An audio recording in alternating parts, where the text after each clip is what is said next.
And outside Nigeria, global reactions are still trailing the announcement of the death of outspoken Russian critic Alexei Navalny. He was serving a term in a Russian jail. The report. Protests and vigils have been held near Russian embassies in many countries in reaction to the death of Alexei Navalny in a Russian jail.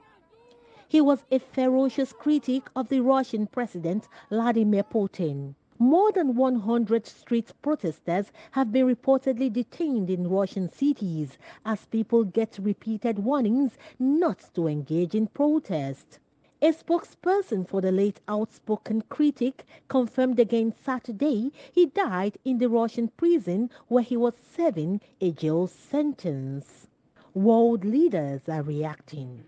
The President of the United States, Joe Biden, says it is glaring the Russian President, Vladimir Putin, killed the outspoken critic of his invasion of Ukraine and corruption within his government. He says President Putin should be held responsible for the death of Alexei Navalny, who was only 47 years old. Even in prison, he was a powerful voice for the truth, which is kind of amazing when you think about it. And he could have lived safely in exile after the assassination attempt on him in 2020, which nearly killed him, I might add. But he was traveling outside the country at the time. Instead, he returned to Russia. He returned to Russia, knowing he'd likely be imprisoned or even killed if he continued his work. But he did it anyway, because he believed so deeply in his country, in Russia. Reports of his death, if they're true, and I have no reason to believe they're not, Russian authorities are going to tell their own story. But make no mistake, Putin is responsible for Navalny's death. Putin is responsible. At the ongoing security conference in Munich, Germany, the U.S. Vice President Kamala Harris gave Alexei Navalny's wife a handshake. Yulia Navalnaya told the security conference that President Putin and his government can't really be believed. She also adds that if the news of her husband's death is true, President Putin and his allies should bear the personal responsibility for it and everything they are doing to Russia.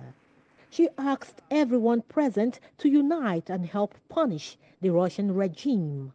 Alexei Navalny's family are also calling for the release of his body by the Russian government. We've all just received reports that Alexei Navalny has died in Russia. This is, of course, terrible news, which we are working to confirm. My prayers are with his family, including his wife, Yulia, who is with us today. And if confirmed, this would be a further sign of Putin's brutality.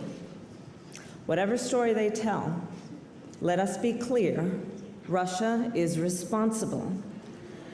And we will have more to say on this later. At the same conference venue, the UK's Foreign Secretary David Cameron said there should be consequences over the death of Alexei Navalny, emphasizing that the UK was, in quote, taking action. Lord Cameron says he would be meeting with other foreign ministers from the group of the G7 nations and would be urging them to take action as well. For the Ukrainian President Volodymyr Zelensky, Alexei Navalny was killed by the Russian President Vladimir Putin, just like thousands of others who had been reportedly tormented and tortured by him.